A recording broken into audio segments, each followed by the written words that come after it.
இன்னைக்கு தமிழ்நாட்டில் ஏன் நம்ம தனியா ஒதுக்கீடு கேட்கிறோம்? வன்னியர்கள் ஏன் கேட்கிறோம்? ஏன் கேட்டோம்? முதல்ல தமிழக அரசு சொல்லுது இன்னைக்கு வன்னியர்கள் 20 விழுக்காடு எம்பிசியில 12% எடுத்துக்கிறாங்க, 13% எடுத்துக்கிறாங்க. இப்படி பொய்யான செய்தியை சொல்லிக் கொண்டிருக்கின்றார்கள். எவ்வளவு பெரிய ஒரு பொய் அது, துரோகம் அது. நான் அதுக்கு ஒரு உதாரணம் நான் சொல்றேன். இன்னைக்கு தமிழ்நாட்டிலே உயர் காவல்துறை பொறுப்பில் இருப்பவர்கள் 109 பேர். டிஜிபி, ஏடிஜிபி, ஐஜி, டிஐஜி, இந்த டாப் போலீஸ் ஆபீசர் 109 பேர் இருக்கிறாங்க. அதுல எத்தனை வன்னியர்கள் இருக்காங்க தெரியுமா? ஒண்ணே ஒண்ணு. இதை விட ஒரு சமூக அநீதி கிடைக்குமா? இருக்குமா? நடக்குமா? தமிழ்நாட்டில் தனிப்பெரும் சமுதாயம், சிங்கிள் லார்ஜஸ்ட் கம்யூனிட்டி தமிழ்நாட்டில் வன்னியர் சமுதாயம். ஆனால் 109 காவல்துறை உயர் அதிகாரியில் ஒரே ஒரு வன்னியர் இருக்கின்றார் என்றால் யாரு செஞ்ச தப்புங்க அது? இதுல 36 ஆண்டு காலம் எம்பிசின்னு உருவாக்கி இந்த 36 ஆண்டு காலத்தில் தகுதியானவர் ஒருத்தர் கூட 2 பேர் கூட உங்களுக்கு கிடைக்கலையா? தமிழ்நாட்டில் இந்திய ஆட்சி பணியில 326 பேர் இருக்கிறாங்க ஐஏஎஸ்ல. இவங்க அரசாங்கம் சொல்ற கணக்கு வன்னியர்களுக்கு 10% 12% கிடைக்குதுன்னா எவ்வளவு வந்திருக்கணும்? கிட்டத்தட்ட 35 ஐஏஎஸ் அதிகாரிகள் வந்திருக்கணும் தமிழ்நாட்டில் இந்த சமுதாயத்தில். ஆனா எவ்வளவு பேர் தெரியுமா இருக்கிறாங்க? வெறும் 14 பேர் இருக்கிறாங்க. அந்த 14 பேர்ல 13 பேர் ப்ரொமோஷன் ஐஏஎஸ் ப்ரொமோஷன்.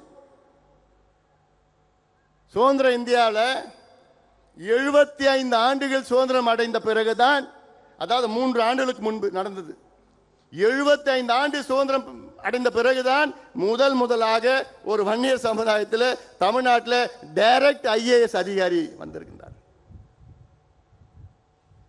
இதை விட ஒரு சமூக அநீதி நடக்குமா? கிடைக்குது. தமிழ்நாட்டில் நடந்துட்டு இருக்கு. 75 years post independence, the first direct IAS officer in the community தமிழ்நாட்டில். அப்போ முதலமைச்சர் என்ன செய்யணும்? அதுக்கு இவ்வளோ மோசமா இருக்கிறாங்களே இந்த சமுதாயம். சமுதாயத்தை எப்படி வழி நடத்துவது, எப்படி முன்னேற்றுவது திட்டமிட்டு இருக்கணும். ஏன்னா இந்த சமுதாயம் உங்களை அப்படியே ஓட்டு போடுது, அப்படியே நம்புது.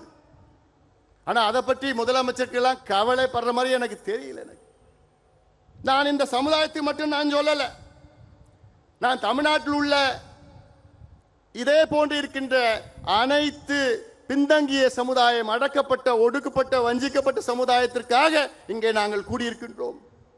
தீர்மானத்தை நீங்க பார்த்திருப்பீங்க. இங்கே நாங்கள் இந்த கூட்டத்தை நடத்துகின்ற நோக்கமே தமிழ்நாட்டில் உள்ள வன்னியர்கள் உள்ளிட்ட அனைத்து பின்தங்கிய சமுதாயங்களுக்கு நாங்கள் இடஒதுக்கீடு மட்டுமல்ல, நல்ல முன்னேற்றங்களை கொடுக்க வேண்டும் என்ற நோக்கத்திலே இங்கே நாங்கள் கூடியிருக்கின்றோம். அதில் இன்னொரு தீர்மானம் பார்த்திருப்பீங்க, பட்டியலின மக்களுக்கு 2 விழுக்காடு கூடுதலாக இடஒதுக்கீடு என்று பார்த்திருப்பீர்கள். இதெல்லாம் என்ன செய்யணும்? அடித்தளம் என்ன செய்யணும்? இந்த சமுதாயத்தினுடைய இந்த மாநாட்டுடைய முக்கியமான கோரிக்கை, தமிழ்நாட்டில் ஜாதிவாரி மக்கள் தொகை கணக்கெடுப்பு நடத்துங்கள். மத்திய அரசு அறிவித்திருக்கிறது. அதற்கு பிரதமர் நரேந்திர மோடி அவர்களுக்கு நன்றிகளை தெரிவிக்கின்றோம். காரணம், எங்களுடைய மருத்துவர் ஐயா அவர்களுடைய 45 ஆண்டு கால கோரிக்கை. 45 ஆண்டு காலமாக எத்தனையோ பிரதமர்களை ஐயா அவர்கள் நேரிலே சந்தித்தார்கள். ராஜீவ் காந்தி அவர்களை, பிறகு விபி சிங் அவர்களை, பிறகு வாஜ்பாய் அவர்களை, பிறகு மன்மோகன் சிங் அவர்களை, பிறகு நரேந்திர மோடி அவர்களை பல முறை சந்தித்து அழுத்தம் கொடுத்து இப்பொழுது மத்திய அரசு அறிவித்திருக்கிறது.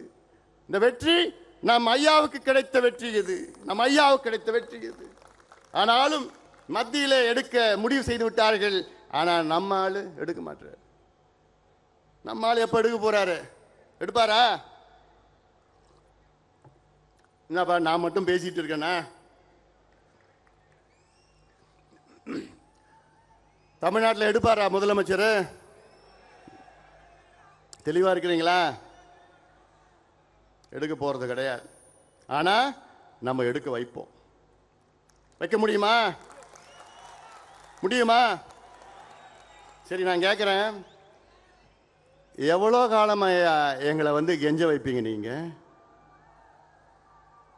45 வருஷமா ஐயா அவர்கள், நான் சொன்னேன்ல, எத்தனையோ முதலமைச்சரை பார்க்கிறாரு, எத்தனையோ பிரதமரை பார்க்கிறார். எதுக்கு பார்க்கிறாரு? இந்த பிள்ளைங்களுக்கு படிப்பு கொடு, இந்த பிள்ளைங்களுக்கு வேலை கொடு, எங்களை சுயமரியாதையோட வாழ விடு. எவ்வளவு காலமையா கெஞ்ச வைப்பீங்க எங்களை? சரி, எனக்கு ஒரு ஆசை இருக்கு. என்ன ஆசை? நம்ம இவ்வளவு காலமா மனு கொடுத்துட்டு வரோம், இனி நம்ம மனு வாங்குகின்ற சமுதாயமாக மாற வேண்டும். முடியுமா? முடியுமா? நீங்க நினைச்சா நடக்கும். நீங்க நினைச்சா நடக்கும். இன்னைக்கு தமிழ்நாட்டு முதலமைச்சர் எல்லா அதிகாரமும் அவரிடம் இருக்கிறது, எல்லா அதிகாரிகள் இருக்கின்றார்கள், நிதி இருக்கிறது, எல்லாம் இருக்கு. ஆனா மனசு மட்டும் இல்லை அவருக்கு. ஒரு கணக்கெடுப்பு நடத்தினா தமிழ்நாட்டில் எவ்வளோ பிரச்சனை தீரும். உங்ககிட்ட நாங்க ஹைடெக் சிட்டி கேட்கல.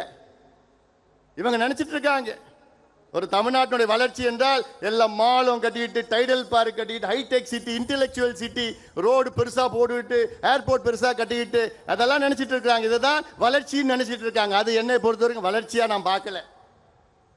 வளர்ச்சினா அதை சுத்தி வாழ்கின்ற மக்கள் முன்னேறி இருக்க வேண்டும், முன்னேற வேண்டும், படிக்க வேண்டும், வேலைக்கு போகணும். பெரிய பெரிய இன்ஃப்ராஸ்ட்ரக்சர் பில்டிங்லாம் அது வளர்ச்சி கிடையாது. ஆனால் இதைத்தான் முதலமைச்சர் அவர்கள் அதை நினைத்துக் கொண்டிருக்கின்றார்கள்.